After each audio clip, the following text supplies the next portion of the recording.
Olá, no vídeo de hoje nós vamos explicar tudo sobre mamoplastias. Mama com prótese ou sem prótese. Algumas pessoas querem colocar só a prótese, já tem pouca mama, então é apenas o implante de silicone, mas outras pessoas desejam reduzir a mama ou levantar a mama e ficam na dúvida, coloco prótese ou não coloco prótese? Né? Quais são os prós e os contras? Então nós vamos dar um apanhado geral sobre as cirurgias mamárias.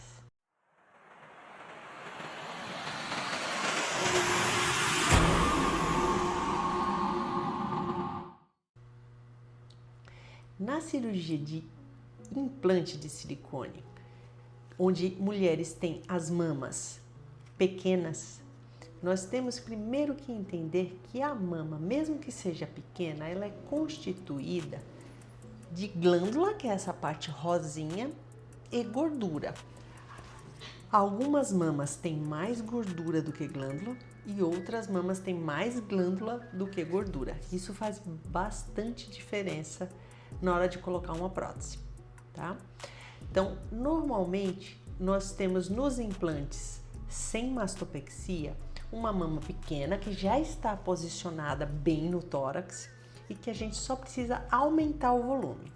Nestes casos, nós vamos olhar o formato do tórax, porque o formato do tórax ele pode mudar o ângulo de projeção das mamas, como nós falamos já num post passado, e também a posição das assimetrias.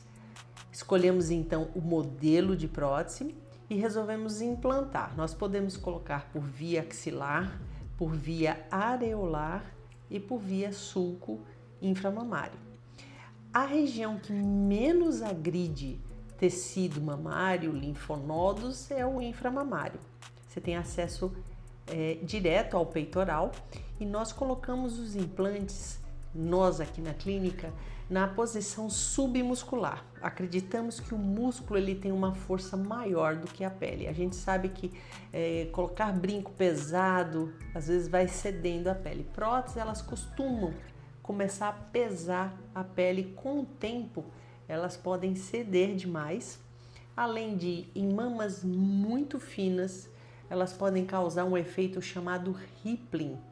As próteses, elas nas posições de pé, a posição que ela fica, algumas marcas mais macias podem provocar essas ondinhas. Essas ondinhas, se você não tem uma camada de mama para forrar, o músculo para forrar, isso acaba marcando na pele.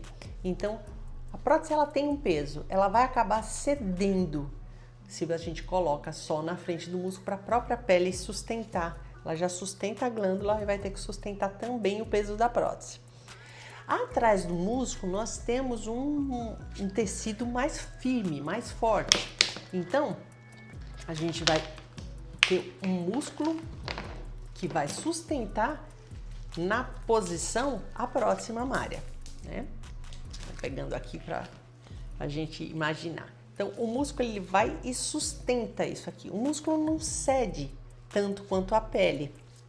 A pele ela cede mais, né? O músculo ele pode relaxar, pode com o tempo ficar enfraquecido, mas ele costuma sustentar bem a prótese na região do tórax, tá? O peitoral ele tem uma mania de contrair assim para cima, né? Então se a gente olha nos filmes que os homens mexem o peitoral, ele costuma contrair para cima. O que acontece quando você coloca uma prótese submuscular? O músculo ele vai reagir. Então, se eu enfiar o dedo no meu olho vai contrair. Se eu coloco uma prótese, distendo o músculo, vai doer um pouco mais do que colocar a prótese na frente do músculo? Vai, mas vai ser como uma dor de academia, aquela dor de distensão muscular, nada que os analgésicos não ajudem. Porém, em 3, 4 dias ela acaba cedendo, né? O músculo, no começo, ele vai pegar a prótese e vai então contrair tentando subir essa prótese. Por isso que a gente usa muito sutiã com faixa, aquela faixa aqui em cima do peitoral, para na hora que o músculo começar a tentar contrair, a faixa vai lá e ajuda a não deixar a prótese subir tanto. Então a prótese acaba se desviando para as laterais, as areolas acabam virando um pouco para baixo, mas com o uso do sutiã e a faixa ele vai relaxando. Cada músculo tem uma força diferente. Então nós usamos muito o braço direito, por exemplo, a prótese vai acabar relaxando mais. O músculo está acostumado com movimentos, elasticidade, ela pode relaxar um pouquinho mais. O outro demora um pouquinho. Então fica uma fase com assimetria, depois ele vai soltando. Essa região aqui central costuma inchar, fica quase que reta. Então dá a impressão de que o músculo amassou a prótese e a pele no meio levantou. Então dá a impressão de que você ficou quadrado e sem mama. Então tem gente que acorda da cirurgia e fala, mas eu tô com mama pequenininha, né? Dá essa impressão, ainda mais com o sutiã cirúrgico apertando. Com o tempo, o músculo vai relaxando a prótese, ela vai soltando, isso vai desinchando e aí ela vai formando, só que cada uma no seu tempo. Como a gente tem forças musculares diferentes, um pode soltar primeiro e a mama ficar um pouco maior, a outra ficar lá em cima amassada, porque o músculo é quadrado, ele vai e dá um aspecto amassado para depois relaxar e aí elas vão tomando forma. É um processo lento, que no terceiro mês já está muito bonito, no sexto está mais soltinho, mais natural. Com um ano você completa o processo. Demora, mas são pequenas diferenças todo mês que são praticamente somente detalhes. A partir do terceiro mês você já consegue ver bem a diferença e no sexto mês, normalmente a maioria das mulheres já estão bem satisfeitas com o resultado. Quando a gente tem, então, uma mama que é muito gordurosa, né? Se você tem uma mama glandular e pequena, a pele e a glândula gordurosa é mais molinha. Elas se sustentam, então você consegue ver bem o formato da prótese. Quando essa gordura é muito grande, o dobro da camada mais ou menos, ela pode pesar. Então, com o tempo, se a pessoa engorda e emagrece, isso aqui pode variar muito na frente da prótese. Então, a prótese fica lá paradinha no músculo e isso aqui, ó, vai pesando e caindo pela frente. Então, algumas pessoas, depois de uns anos, tiveram filhos, então a mama encheu os ductos, né? Porque a mama, ela tem ductos e tem gordura, né? Como eu falei, tem glândula e gordura. Ela pode crescer bastante com o tempo e pesando e fazendo o que a gente chama de dupla mama. Parece ter uma mama em cima e uma mama embaixo. Será que então não era melhor passar a prótese para frente do músculo? Aí ela pode ceder com tudo porque a pele cede mais fácil do que o músculo. O correto é colocar um implante, né? Tentar perceber, evitar engordar e emagrecer para não ter essa variação da gordura. Então as mamas gordurosas são as que têm mais variação disso aqui. As mamas mais glandulares, elas dificilmente têm tanta variação. Como é que a gente vai saber? Normalmente a ultrassom, a mamografia, até o exame clínico no consultório o médico consegue te falar a quantidade de glândula, né? Quando a gente faz a mamografia, que a gente pega a mama e aperta, a gente consegue saber a quantidade de glândula que você tem na frente. E quanto mais pesada, quanto mais mama você tiver, mais variação vai ter. Então, quanto mais gordura mamária tiver aqui na frente pesada, menos eu vou conseguir ver o desenho da prótese, tá? Bom, doutora, eu consigo tirar essa gordura da frente? Então é importante pensar no seguinte: temos os ductos mamários passando por aqui. Os vasos de sangue vêm de dentro do corpo, da aorta, que é o nosso grande vaso, vai se ramificando para nutrir a pele. Nós já descolamos aqui para colocar a prótese, né? Então, os vasos estão vindo em outras direções, de cima, que nem na foto que a gente está vendo aqui. Se a gente tenta desengordurar, tirar a glândula, a gente pode destruir a circulação, causando sofrimentos de pele, né? Em alguns casos mais graves, até necrose, tá? Bom, então tirar a glândula, tirar a gordura pode atrapalhar também a amamentação, porque na hora que você começa a cortar e tirar o excesso de glândula, sai o tecido mamário, sai ducto mamário. E a gente ainda tem alguns, pode amamentar normalmente e outras pessoas podem ter dificuldade para amamentar. Quanto mais tira, mais chance a gente tem de não conseguir amamentar. Bom, mas vamos dizer que agora nós estamos pensando naquela mama que você quer reduzir todo o conteúdo grande e gorduroso da frente, colocar uma prótese para ela ficar mais durinha, mas você ainda tem muita mama. Então vamos dizer que eu estou trazendo, por exemplo, a areola que está aqui embaixo para cima. Eu tenho que levar ela com a circulação. Então a gente chama de pedículo, quando a gente leva um trecho, um segmento da gordura, passando uma quantidade de vasos aqui por essa gordura que vai nutrir esse segmento lá para cima. Então a areola tá aqui e a gente vai acabar subindo. Isso faz com que às vezes o tecido fique um pouco redundante aqui, fique em excesso. E acaba dobrando um pouquinho ou enchendo um pouquinho. Tem como esvaziar? Tem.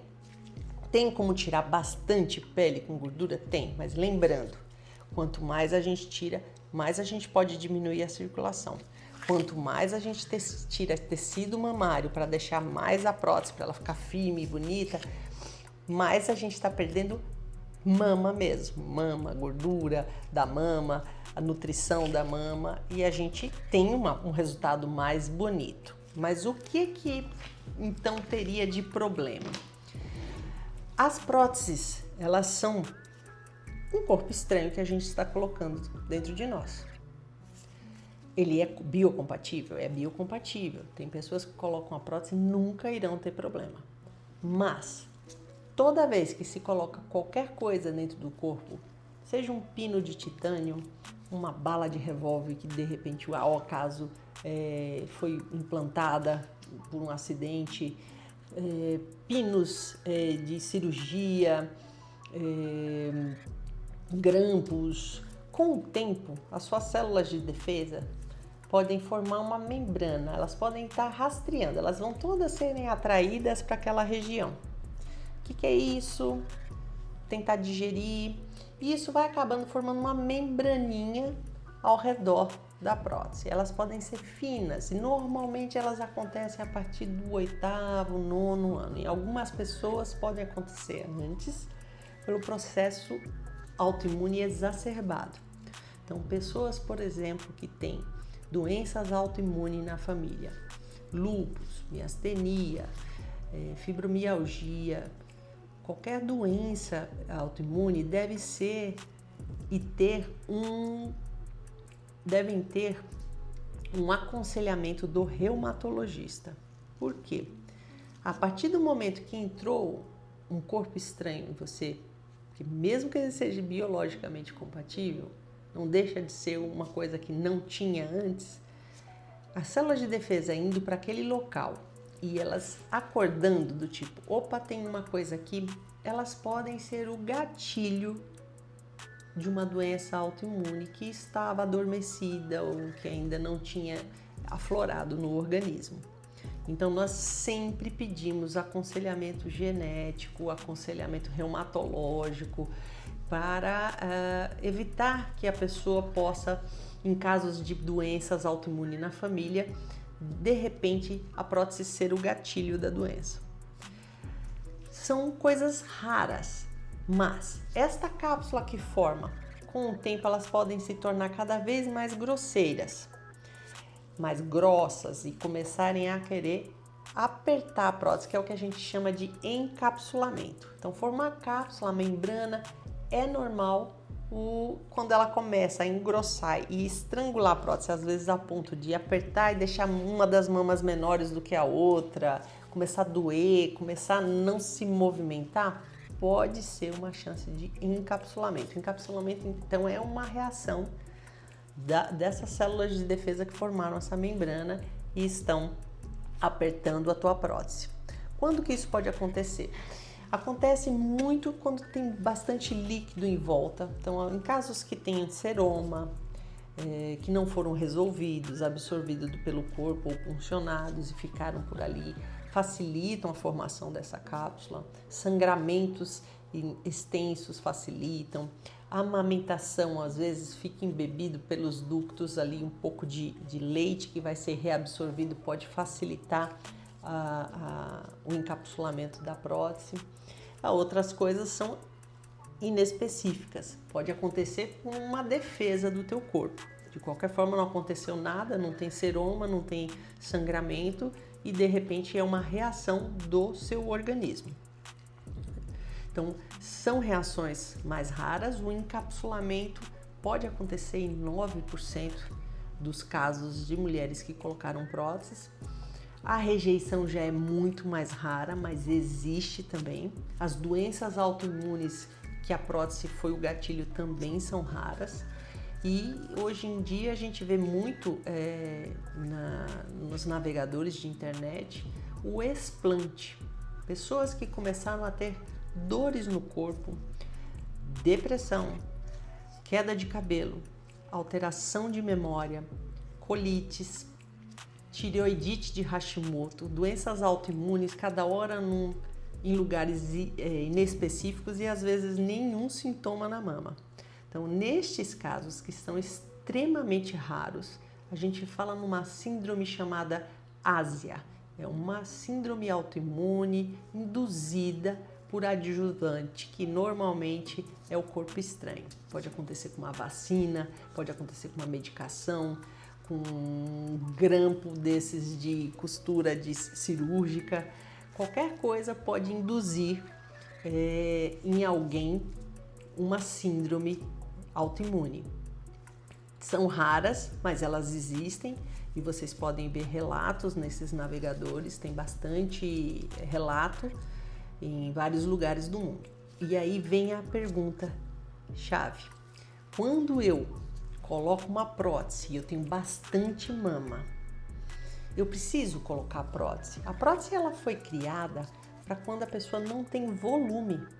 Então, se eu tenho uma mama que não tem muito volume, ela é pitosada, que é caída, e eu quero colocar uma prótese para encher e eu não tenho volume, eu vou tirar a pele, cortar a sobra de pele, que a gente chama, né? Depois a gente vai falar sobre os tipos de corte, via areola aí para baixo, que a gente chama de pirulito, ou mini T, a gente vai explicar num outro post para vocês. Mas quando eu tenho essa pequena quantidade de glândula, bastante pele e quero um volume, eu preciso colocar uma prótese. Ela dá um colo mais bonito? Dá, porque ela vai se manter lá atrás do músculo, mantendo o enchimento lá em cima. O importante é entender que se eu preciso amamentar, se eu preciso ter certeza que eu não vou ter uma reação à prótese, é importante não retirar toda a mama em quem tem muita mama só para ficar com a prótese. Então eu tenho bastante glândula, se você reduz a sua mama, você continua com a sua glândula, não vai talvez ter um colo tão marcado e firme, mas dá para fazer uma redução de mama e ter um colo bem bonito, ficar natural e você tá com seu próprio tecido, do que colocar uma prótese e reduzir toda a mama. Pode fazer isso também? Pode, mas e se nós tivermos uma reação à prótese? Uma síndrome de ásia, que é muito rara, ou um encapsulamento e tá dando reação e você precisa e resolveu que não quer ficar com a prótese e quer tirar a prótese. A gente já tirou todo o tecido para poder ficar tudo grudadinho, tiramos bastante tecido. Como é que a gente vai reconstruir se a gente já tirou a mama toda? Vai necessitar enxerto, reconstruir, cortar, não tem às vezes volume e às vezes a pessoa não pode mais colocar a prótese. São situações raras? São, mas a gente precisa fazer com que o nosso paciente pense em todas as situações antes de tomar uma decisão.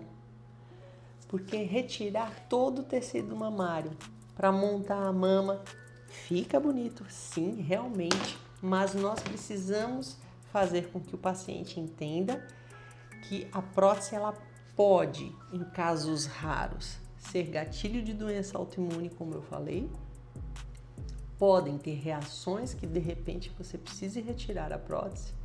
E tendo tirado todo o tecido da mama, deixado ele muito fino, pode ter alterações para a amamentação em mulheres jovens, além de faltar tecido em caso de uma rejeição que inesperadamente possa acontecer.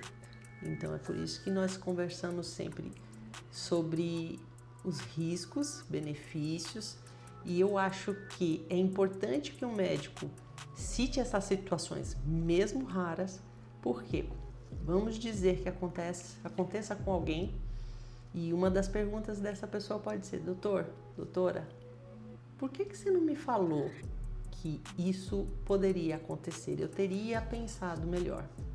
Doutor, doutora, por que você não me falou que eu poderia reduzir minha mama e ficar também bonita só com o meu próprio tecido? Eu tive uma reação à prótese, ou não queria colocar prótese. Prótese tem manutenção. A prótese, como ela não é o problema da marca da prótese, não é o problema da prótese mais moderna do mundo, é o teu organismo, são as suas células de defesa que vão criar aquela membrana ao redor da prótese.